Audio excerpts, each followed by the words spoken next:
So, no, you clap. That's your official first That's my clap, official clap. This is going to be... This is my clap, right? Yeah. Right, perfect, mate. We're rolling. Right. I think this is it. I think it's already begun, to be honest, mate. This is the podcast. Welcome. Yeah. Thanks for having me, Francis, on our joint podcast. I'm not having you. This is together. Yeah, exactly. Thanks for setting this up. That's all right, mate. Right, first off, I just want to do some housekeeping rules. Okay. Right, what are we naming this show? Well, it was going to be basically how something to do with the fact that you're Cornish. And that's pretty lame. Do we just call it Francis and James podcast? Sure. Why not? Yeah, or... I quite like the idea. Jess said it a few days ago, but I said Francis and James, and she was like, chatting shit, because that's all you ever do. Yeah, that works. Francis and James chat shit. Yeah, should we just do that? Shit's got to be bleeped out, you know, like, so that so that it's PC. Oh, no, you can swear, mate. It's fine. No, but I just mean visually. Oh, visually, yeah, of course. Yeah. And now, that's the name of the show, so I think I'm going to make a little jingle, and it's going to come in right about now. Na, na, na, na, na, na, na, na, na, na.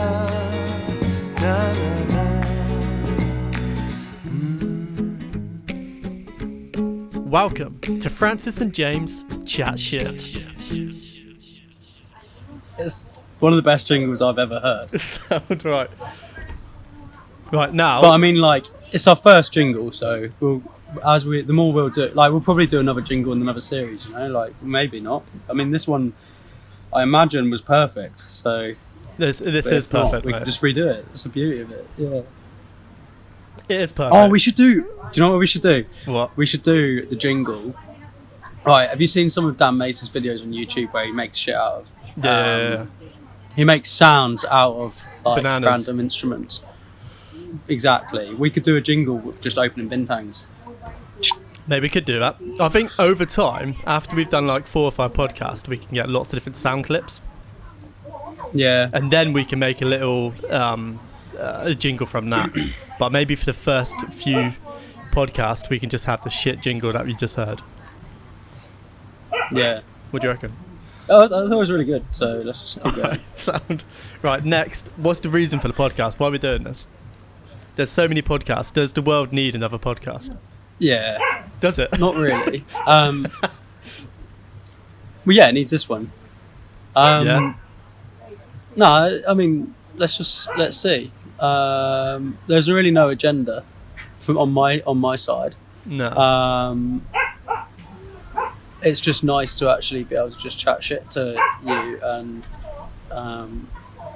don't know, make it. I think it's nice to have conversations with you the way we normally do, but a little bit more official in the sense that we just do it randomly and spontaneously. But like, let's make it happen more because they're always really inspiring for both of us. I think. Well, I think the reason why I really like the idea of doing this podcast is that time I went to Tesco's like last week, and then we just had a chat as always, and you phoned me. You're chatting about all your bits and bobs, and then we ended up talking about education and just talking about like because we were both pretty shit in like primary school, secondary school. We didn't really do very well. It didn't really work out for us, but it was only when we went to college where we met certain people along the way that changed our mind on education. Dude. And we started teaching us. Like, perfect thing to bring up, because I literally just had this conversation with some people literally a couple hours ago at lunchtime. But just really quickly before you get into that, the reason I wanted to start this is because after that phone call, we chatted about education for I don't know, for like a good half an hour to an hour. And after that, I was like, mate, there's so many good points in that people would actually enjoy like listening to. And I was like, we could have just literally taken that phone call, and I think a few people would have liked it. So that's the reason why I'm like, mate, we should just fucking do this and just do a little podcast and just, you know, this is us just having a normal conversation anyway. You know, we just happen to record it now, and then people can have a listen. So yeah, I think that's where this podcast has been like birthed from, if that makes sense. Yes. No, definitely. What were you going to say? I want to hear it. No, I was just going to say that I had a conversation about that, which is relevant, and always. I don't know. It's always interesting to discuss it. I've been like super. I think the same as you. Super kind of like. I don't know. I was kind of weirded out about my education. I was kind of like, well, I don't really understand how it benefited me in the ways it did, and mine was really weird, in the sense that like, I don't know. I just don't remember school being good at all. No. But I just think so. It's always something. As soon as someone brings up like their school life, I just think about mine. I'm just like, meh. What was it? It was just, I don't know. I didn't start learning until I was older. You know. But why didn't you enjoy school life? And when we say school life, are we on about primary to secondary? I'm just on about the actual act of learning. The act of learning. You didn't enjoy it. I mean, like through school. Yeah, I don't remember a time until I got older, until like college at least, when I was like, oh, there's actually prospects. And I think it comes down to careers, and you and I are both in careers now that like you don't need a traditional education to excel in. And I think that's the problem I see with it all the time. Yeah. Well, this is it. I going back from the conversation we had, the sort of takeaway I took from it is, like, I don't think education, and this is the UK, I don't know what the education's like across the world, but especially the UK, I don't think it works for a select few. You know, you turn up to school and some people can look at a whiteboard all day and they can read books and they feel very comfortable. That's the way they learn. But for me and a lot of people I grew up with, don't learn like that. We're hands-on. We need to see stuff, watch stuff. And I only fell in love with learning when I sort of left school and found YouTube and then fun ways to learn shit. And it was only then I started learning. Like, I was like, oh, do you know what? Like learning is fun. I don't think education's fun, but learning is fun. And then I almost went backwards, and then I started learning about history, you know, and I didn't start learning about history, you know, until I was like fucking 17, 18. Yeah. You know, and then I was going back looking at documentaries and fun ways that I can take it. But that didn't work for me back in the day. And I was just like, man, they just missed out on like 18 years of my life. Imagine how many people have also left school just feeling like deflated. Nah, not really for me. But then, I don't know, don't really pursue a career or a life just because they never had that spark of learning. You know, we're quite lucky because we did. We had that spark of learning a bit later on. So lucky. So lucky. Mate, I wouldn't know what I'd be doing now if like there were certain people along the way that I met in college, specifically teachers and people I met, that changed my mindset. Yeah. But were teaching me in a different way. And I was like, man, this is actually fun. I like certain subjects. Yeah. And like when you say like it's those minute opportunities that like that change everything. For me, there's just one thing that literally I think was a massive catalyst in terms of me going to university. Was this one teacher? I failed college 2 years in a row. You know this already, but just in case anyone's wondering, I failed college 2 years in a row because I always had the fallback of being a chef because my mum's a chef and I worked in a restaurant since the age of 14. There was always a fallback for me. So I'll always be able to go and work in a kitchen and find work. And then I dropped out of college 2 years in a row, and then I went back to my old school and studied a HND or kind of thing. It was a BTEC, and then just one course. It was just media, and this one teacher, Mrs. Dickinson. She was like not a teacher. She was like student support kind of thing. And I studied media, and I was like making things with Photoshop and all sorts of things like that. And then this one teacher just goes to me, "Oh, that's really cool. do you mind if you print me out a copy? And I was like, yeah, all right. And then I gave her this copy of it. And then like a few weeks later, I go into her office and it was on the wall. It was just like a poster that I designed or something. It was like, yeah, I think, I can't remember what it was, but it was that moment where I was just like, that was a catalyst. Because it was kind of like, it's not that, I don't think that piece of art or whatever it was, I don't think it was good. And I don't know if she knew what her intention was with that. But maybe she just liked it and wanted it on the wall, or maybe she knew that would help me understand the value of what I do. But no one at that point, up until that point, no one had kind of said like, school, throughout the whole of school, that was the first time when I went, I make things now, and people receive them, and as a designer, that's what I do, right? And it wasn't until that moment that all through school I just never was told that like art was for people. I think that was the weird thing, is I had art lessons, but no one told you what, like, the power of art, like what it meant to people. And the same with video and graphics, I think. You know, like no one tells you what that actually means. Well, I think most industries that we look into, they use art to sell a product. You know, art is fucking everything, really, when you think about it. Like, it all boils down to how it's perceived. But when you do art at school, you're not told that. No, you're not, no. But I don't know. But for you, that was like a pivotal moment, right, when she said that. And you was like, oh, shit, I can actually pursue that, or I can go forward. What? How old were you? I think I just turned 18, actually. Yeah. As I said, I dropped out of college 2 years in a row. That sparked conversations about, well, how do you go forward with this? Like, what does a career in design or media or anything mean? And like, it wasn't until that moment when someone was like, for the first time, like, university is an option. I was like, oh, cool.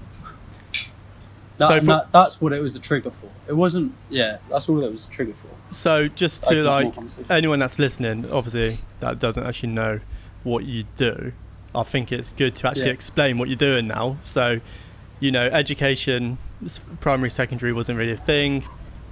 Did you get good GCSEs? Like, did that go well? No. Hello? My 6 C's in GCSE, I wouldn't say that went well, no. What about you? No. Yeah, I'm the same. I totally failed school. I like left with nothing. And you get that pressure, don't you, in school? Like, if you fail GCSEs, then you fail at life. Like, you're not really going to get far.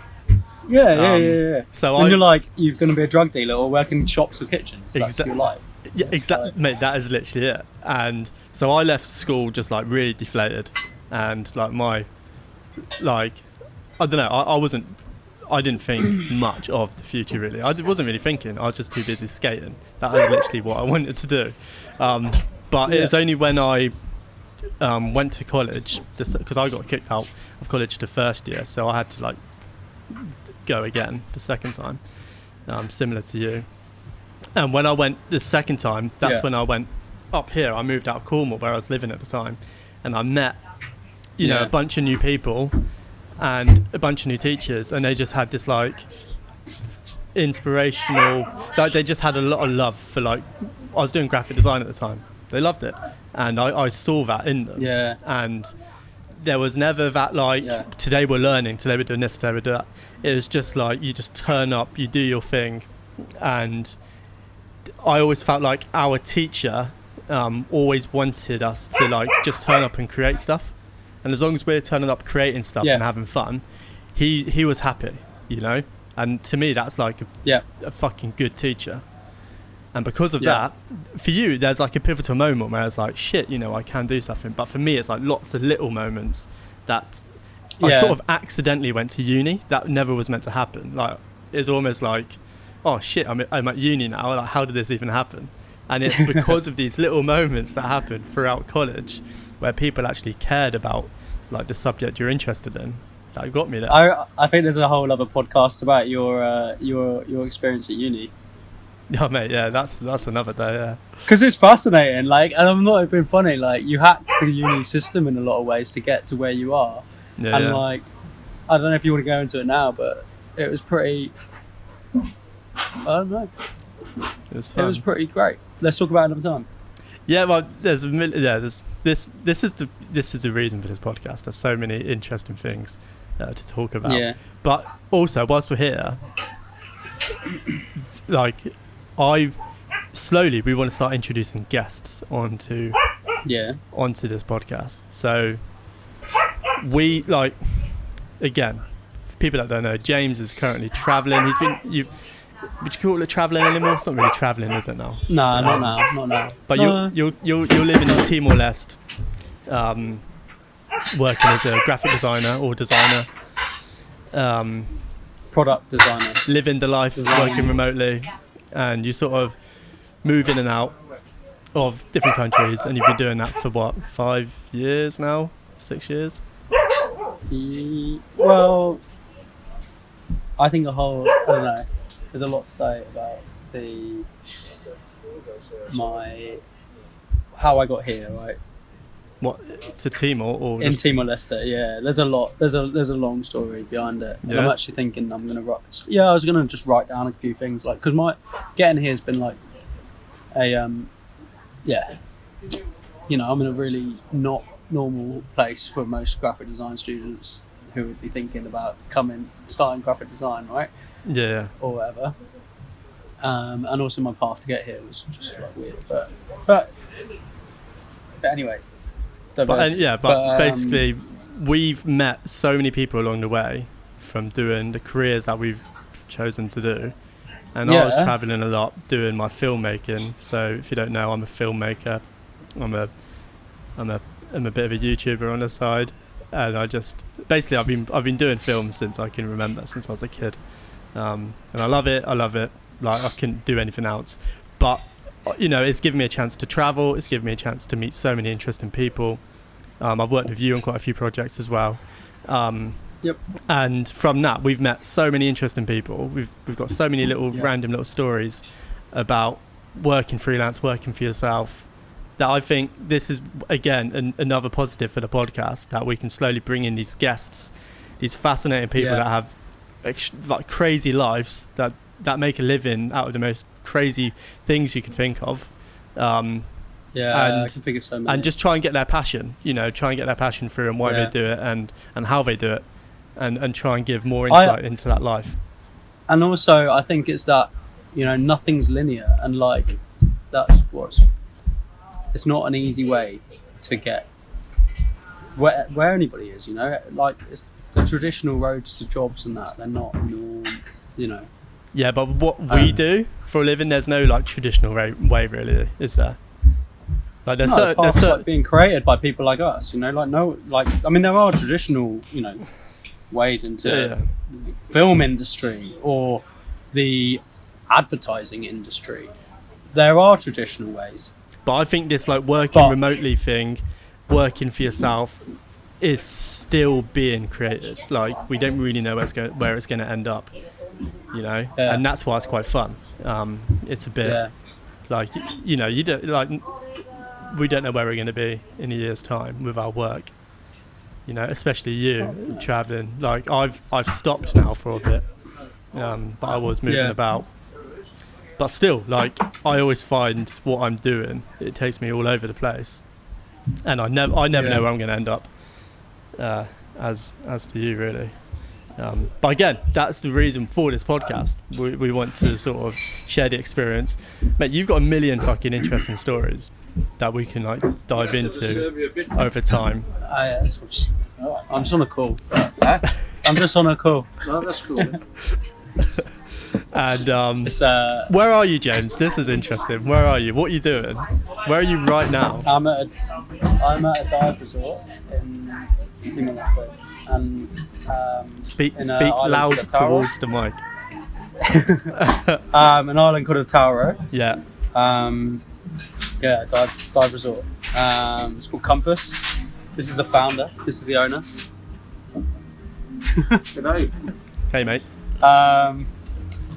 But Yeah, it's pretty cool. It's they've just cooked up a barbecue with some others like crab or lobster. And you've been there for about a day, haven't you? Yeah, I'm just here for 2 nights. So last night and tomorrow and tonight. Yeah. And then you're going back to mainland Timor. Go back to Dili. And then what are you doing in Dili at the moment? Work tomorrow. So working for similarly, got some interesting stuff going on next week. So like, it's a startup basically. We're like, we've got a bunch of different things going on. I'm the product designer and I'm making some. Because it's a startup, I do a lot of different things. But yeah, go back on Tuesday, or I think it's Tuesday. On Tuesday, we're presenting to a bunch of the government officials on disaster risk reduction.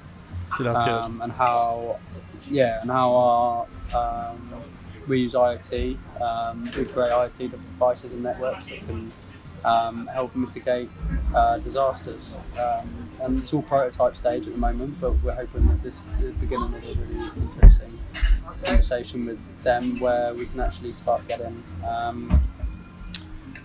them excited about what we do and the potentials, because there's lots of flooding happens in Timor, and when it happens really quickly, and we think we can help. And you want to create those IT systems that actually get the message out, is it? Yeah, well, through text messages and sirens, that's the goal, is to warn people if there's going to be a flood. That's sick. See, now this is the interesting bit, is like you have definitely have taken your work into like you really care about the work you do. You want there to be some sort of impact, like some positive impact. Yeah, exactly. You've done that for some time now. Yeah, that's why I quit working in advertising agency. And then where was that? You was in Australia? So there's one in the UK when I first. Oh yeah, that was way back. That was way back when though. Yeah. So when did you leave? Helping sell.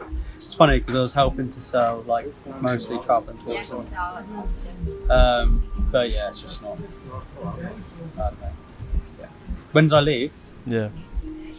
2014. And you've only come back a handful of times, back to the UK. Yeah, twice now. So James is from. Supposed to be there now. Yeah, man. Yeah, Jesus. I must admit, I'm meant to be at Glastonbury right now. I'm meant to be at Glastonbury. Fucking, I don't know. Mate, it sucks so much. We watched the. So basically, the BBC are doing this huge Glastonbury thing right now, and they're playing all of. Yeah. They've basically made a weekend of all of the different sets, all the way going back from the 90s. So they're playing lots of different random songs, and we were watching it last night, and then they played the whole Adele set that she done like 3 years ago. Yeah. Man, it's fucking so good, man. Like it's like such the energy. The energy is insane. Yeah, and you can feel that even through the footage. It's incredible. Mate, it's insane. Have you been to Glasgow? You haven't? Yeah, I did it once. Did you like it? Yeah.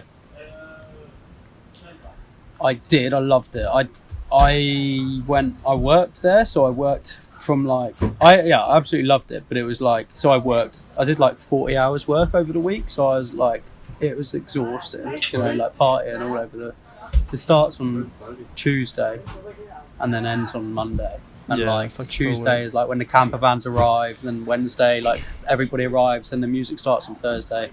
It's exhausting, man. Like, but I'd like to go as a punter, but at the same time, it's quite nice to see the behind the scenes, Like, it's quite nice to be just part of the people making it happen and helping out as well at the same time. Madness. That's insane. No, I can't wait. So I was next year, yeah?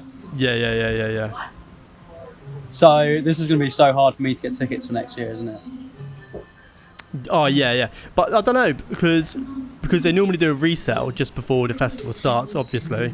But because they've postponed it to next year, I think a lot of people would have just sold their tickets back to get their deposit back, which is good. Which means you will get. Can you hear the music? Oh yeah, man. You might have to move somewhere else. Yeah, the music's kicking off. We can't use that. Or this is what happens when you're doing a podcast on the move, mate.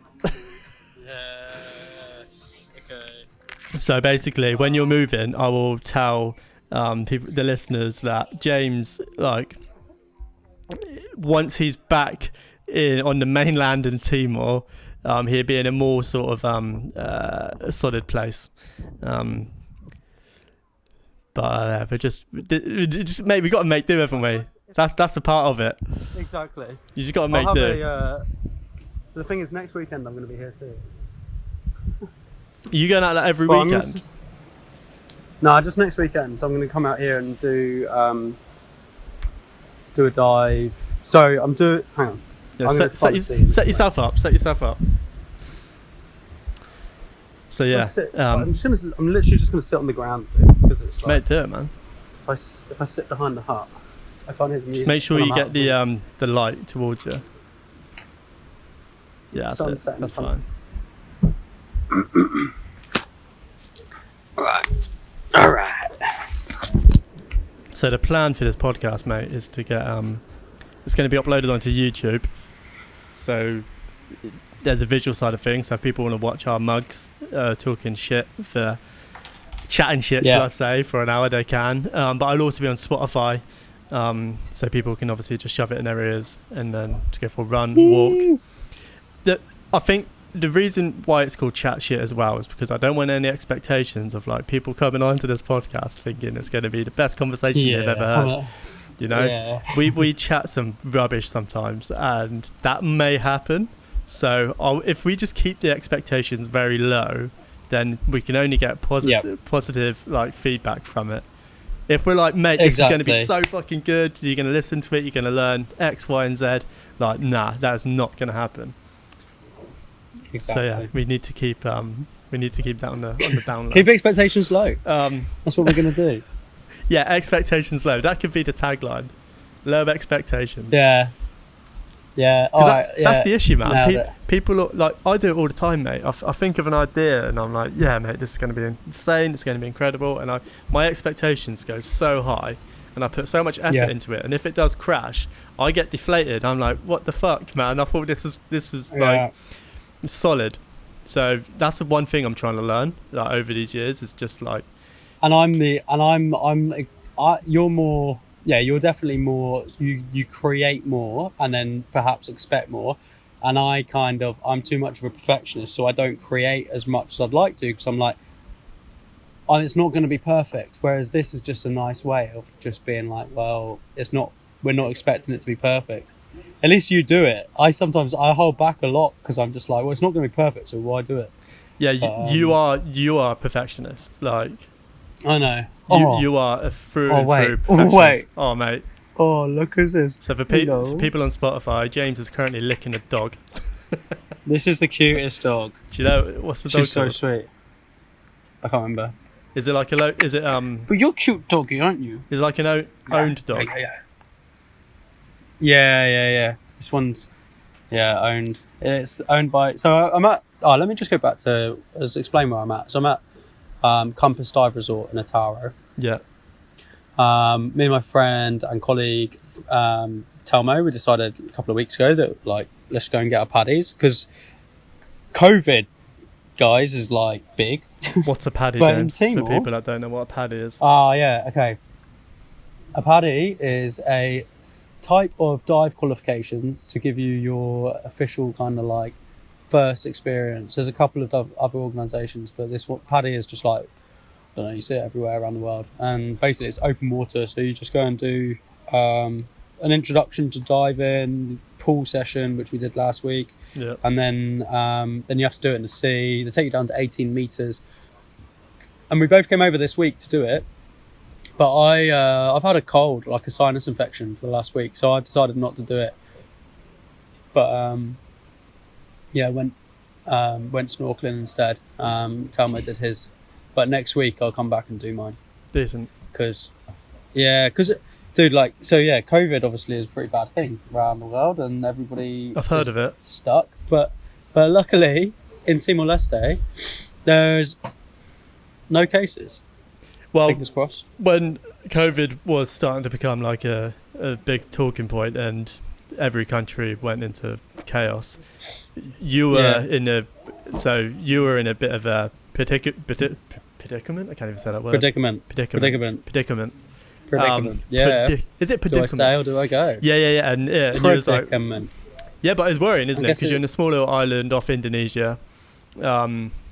Yeah, I mean, if it did blow up here, like, there's no healthcare to look after it. There's no system in place to look after it. So you had this ultimatum, really, didn't you? Like, do I leave now and try and get back to my only Oz choice or is UK to go back. or something? No, because I Or couldn't New go to Zealand? Australia because I'm waiting on a visa. But I couldn't go to these places because I don't have a visa to stay there for any longer than a couple of months. And so my only option was back to the UK, and I decided to stay here. And it's been the best decision I ever made. Mate, seriously? Yeah, I think that's a good choice. Like, when I spoke to you like a month ago or whenever it was, I was like, mate, get out now, get back to the UK or to Oz.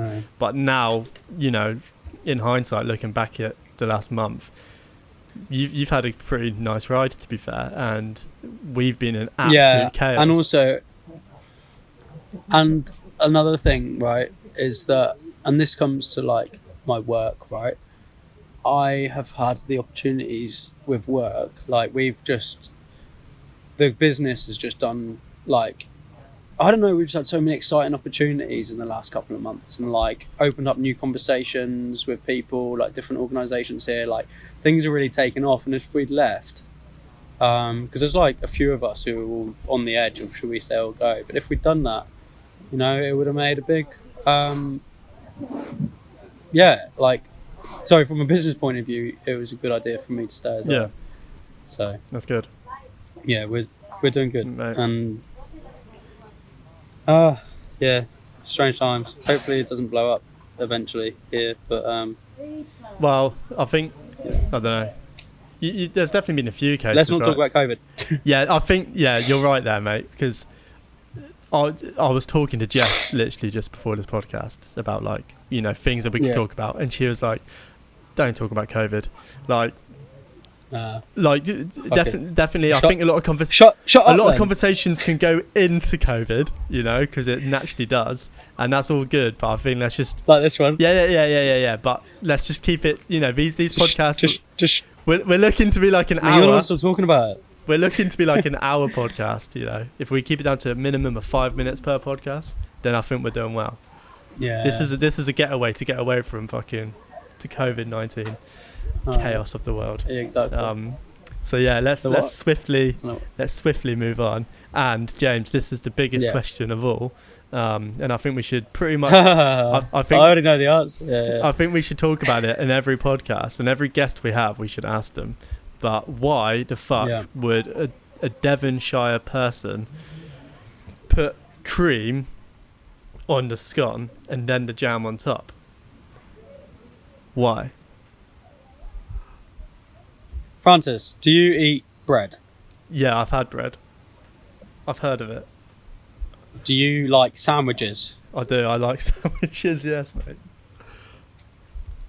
Do you put butter or mayonnaise sometimes in your sandwich? I have done, yeah. When do you put that on? Yeah, you put it on the bread. Right? Yeah, I get it. And what's clotted cream? Oh, it's cream. Well, it's essentially the butter. But think about it. No? If you put the jam on the bottom and then the cream on top, it almost reacts like a donut. Yeah. You get the burst of jam, the burst of sweetness coming through. And then the top part of... Surely. I tell you what, right? I've never done it. I mean... I've never done try it. it. I've never degraded... I've never sunk that low, But one day... Fuck, when will I ever have a cream tea again? Oh, do you know in Australia, right? And this is I like this, okay? In Australia, everywhere you go, you see Devonshire cream teas. You don't see a Cornish cream tea anywhere. Do you not? Why is that then? No. Why? Well, I don't even like the fact they claim they're Devonshire cream teas, because there's nowhere I've seen in Australia that does clotted cream. It's just whipped cream. Yeah, what, from a tin? From a little... Whipped cream, or just like hand whipped cream. Yeah, I don't get it, man. I don't understand. It pisses me off when you see, like, when I was in New Zealand, I saw a Cornish pasty, and the crimp went on top of the pasty like a mohawk, where traditional Cornish pasty, I've seen you're meant to hold on to the crust and then eat the filling, which the miners done back in the day. Yeah. Surely, if you make a pasty and put the crust on the top, if you bite into that, mate, you're going to make such a mess. It's just going to explode. It's not going to work out. And then they've got the audacity, mate, to put Cornish pasty on it. Nothing about that is Cornish. A friend of mine, Colin Brown, if you're listening, I'm pretty sure he made an official complaint to, like, sorry, this dog's about to sound on the laptop. Official complaint to one of the supermarkets in New Zealand about their naming of the Cornish pasty, and they changed it. Oh, really? Because it was like as you described, but with even a different filling. And he was just like, "That's not a Cornish pasty. Cornish pasty needs to be like traditional with blah blah." And I'm pretty sure they acknowledged it. And they changed the name. They had to remove Cornish from it. Yeah. So it's just a New Zealand pasty. Or just a pasty. It's a pasty. I don't know, what would you have in a New Zealand pasty? Oh, kumara. Actually, it'd be banging. Imagine that, like a kumara and lamb pasty. What's kumara? Ooh. It's a sweet potato. Oh, yeah. Apparently exactly. There's like some sort of like protein or like something in it. But I think when we were traveling through New Zealand, we went to one of those like touristy Maori villages, and they talk about all of the traditions and the dancing, the haka, everything. And then they started talking about this sweet potato, and they said like the reason why it's so it's such an important part to play is because you can only get this certain sweet potato in New Zealand. I wonder actually whether they just call it a sweet potato or whether it is like specific. But the kumara, it's different. And you get like three different colours. You get like a white one, a yellow one. It tastes different as well, right? But mate, it's so good. So good. And like the thing that you get in New Zealand that you don't get anywhere else, you know, when you like go into a bar and you order like fries, there it's always, would you like kumara or normal? Always, like it's always sweet potato or normal. Can you taste the difference? And they're so good. Yeah, one's sweet potato, one's sweet, one's kumara. So good. And then the different times a year, the kumaras taste different as well. Oh, really? They go from sweeter to they go from like sweeter to less sweet. I think that's the technical. Is that the technical term? So talking about some of the guests that we want to get on our podcast at some point to have a chat with. There's definitely some people. I don't want it to just be people that work freelance or traveling. I want it to be like a huge range of different people, like whatever sort of field of work, as long as like there's an interesting story to be had. And I think most people have a decent story to tell, right? So I've been like thinking of a list. There's definitely some people, and I don't want to go through names now, because in case they say no, it'd be shit. But I'm going to start like pretty much getting a bit of an outreach to them, and then seeing if they're keen for just a little chat. And then we can just do the same things we're doing here, three-way chat. And again, I don't want any agenda. Like today, there's been no agenda. I don't want we're going to talk about these topics. No. You can have a rough idea in your head, but I don't like it when there's when it's too broken down into sections. Some podcasts do that. They're like 10 minutes we talk about this, for 10 minutes we talk about that, and it takes away that normal conversation feel. I like it when I phone you, mate, and we just have a chat about random stuff. That's what I want, but with a guest, another input. I really like. There's a couple of podcasts out there that I really love. Like there's the Dan Lassac one, and then have you listened to that one? Nah, I know who he is because I don't know if I was with you, but we went to see him perform because he is a big musician way back when. Dan Lassac. Does he do music now? But Nah, but he's got this. He's got a pretty long going podcast where he interviews a lot of musicians and stuff. But like, so it's pretty much about the music, but it's not always. But then there's Fern Cotton's one, Happy Places, and what I like about them is like, you know, I listen to some podcasts that are work related, or history related, or the Daily, where it's just like news related, like current affairs kind of thing. But with them, I don't know who any of the people are. Yeah. But I just put it on, and it's just an interesting. It's always interesting because it's just. I think Fern Cotton's Happy Place is probably the best podcast I listen to, alongside obviously Joe Rogan. I think Joe Rogan is like, he's almost like the godfather of. I don't listen to his because they're always too long. Yeah, they're like 3 hours, but he does them daily as well. I don't. Yeah, no, I don't have the time to listen to those. But I think like Fern Cotton's is about 40 minutes. It depends, so yeah.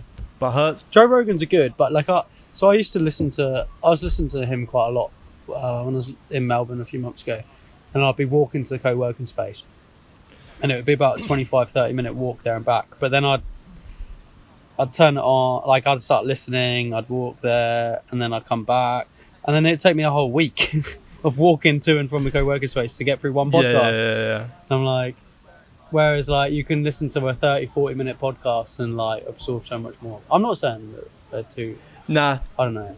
Again, that's just me. What's the perfect length for this podcast? Do you reckon? Because I had an hour in my head, like a solid hour. Done. An hour. We're on 45 minutes. Well, 15 minutes. I've got the big question for you, James. What do you think?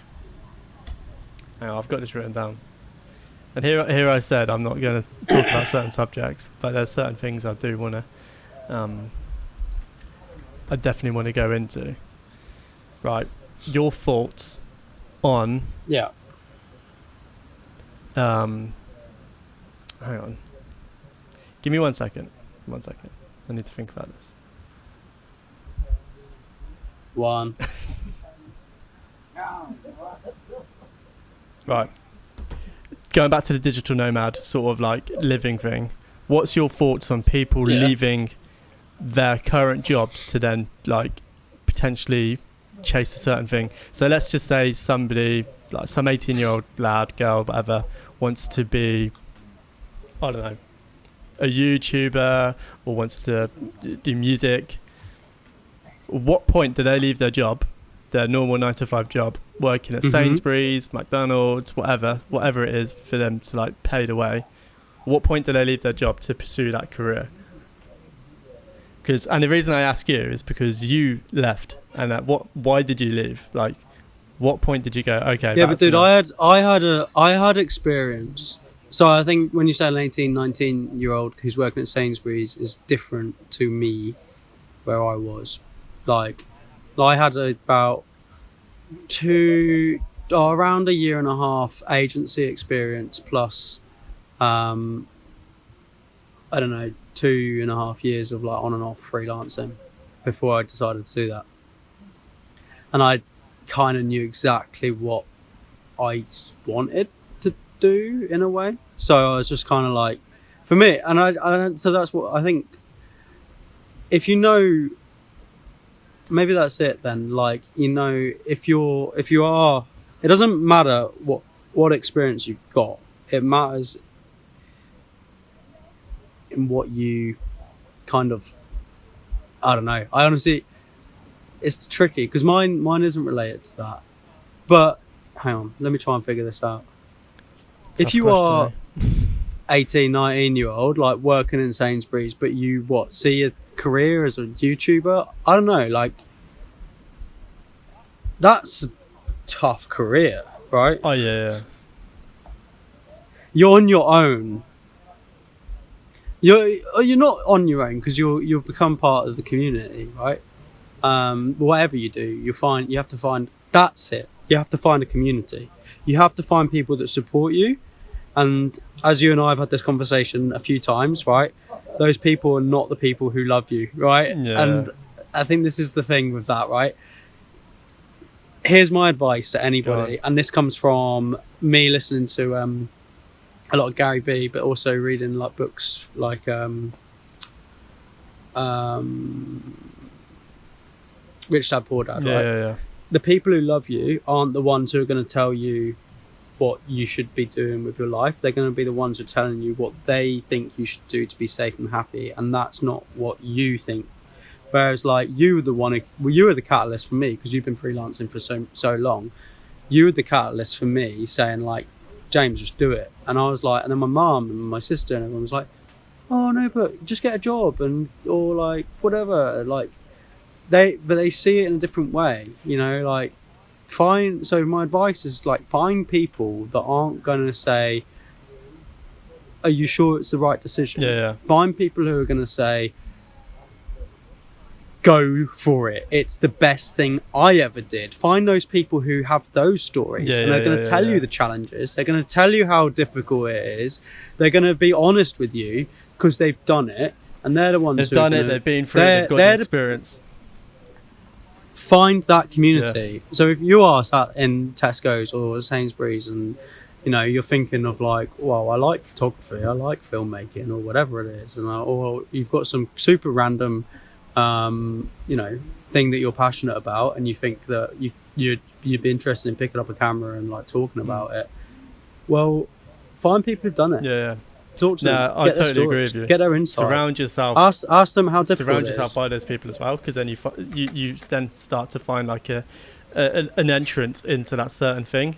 Like if you want to be a fucking graphic designer, or not a graphic designer, but if you want to work in the arts, but a lot of people that you spend your life with on a day-to-day basis do not work in that field at all, then search and find those people. Go on Facebook groups, go on Instagram pages, whatever it is. You don't need to be physically with them, but just search them out and like engulf your life with those people. Because as soon as you start taking good influence from people, then you will find an entrance into making that into your career, your life, whatever it is. A lot of people have great ideas, but they don't like push themselves into action because they have no one around them to say that's a good idea. But on the contrary to that,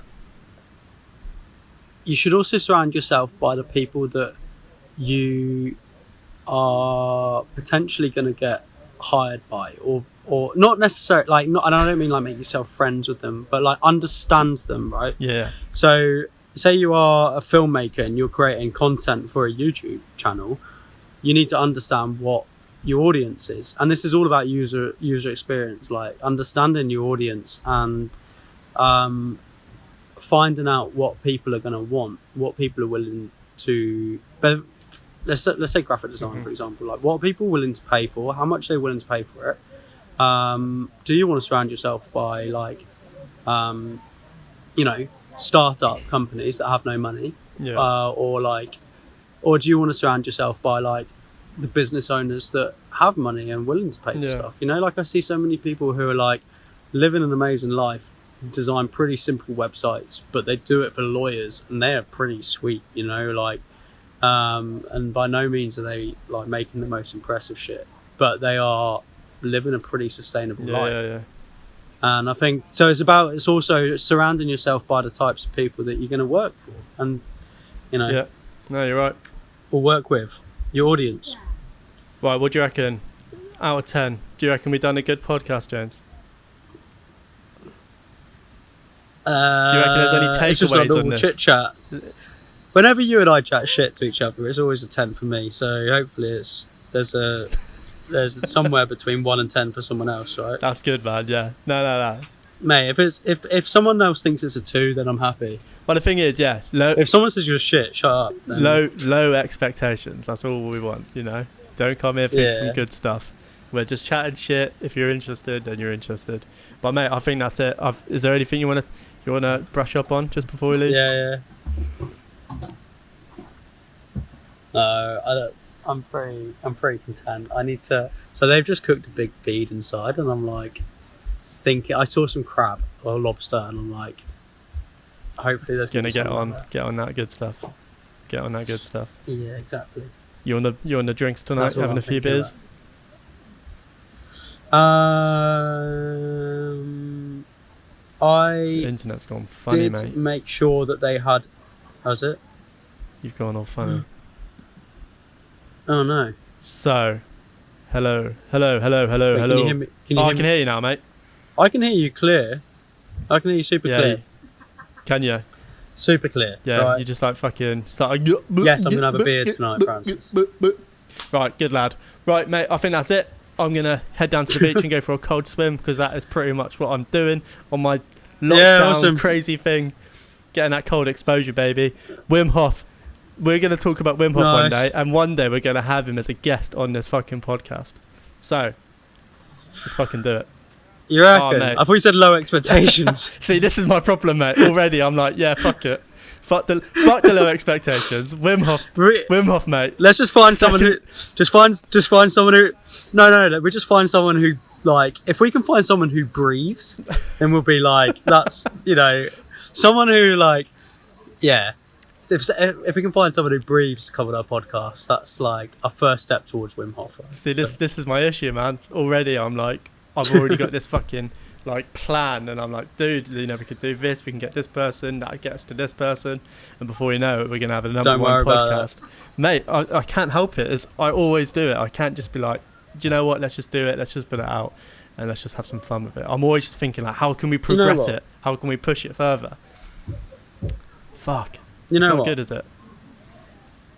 We could always be like the number one worst podcast in the world, and that would at least be something. Does that work? The number one worst. That's the aim. What? Anyway, but yeah, should we sign off?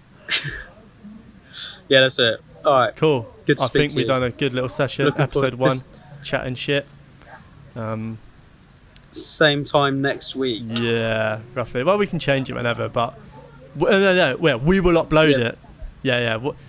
We don't know an upload schedule really yet, but when this is out, there might be another one a week later.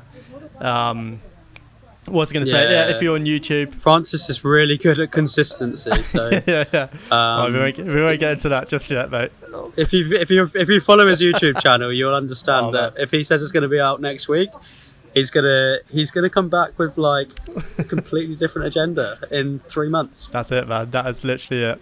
So if you're on YouTube, hit like, send a comment, do all that good shit. If you're on Spotify, I don't even know what you do. What can you do on Spotify to like make it better? I guess you could, I don't know, download it. I think you can like it. You can like it, can you?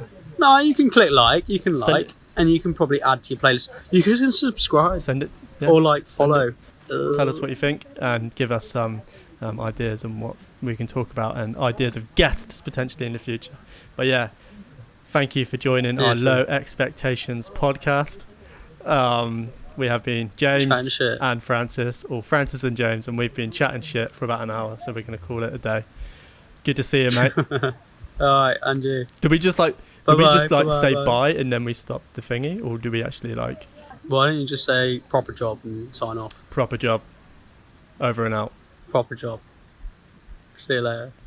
Right, I've stopped recording, so... And that's the end. That's the end.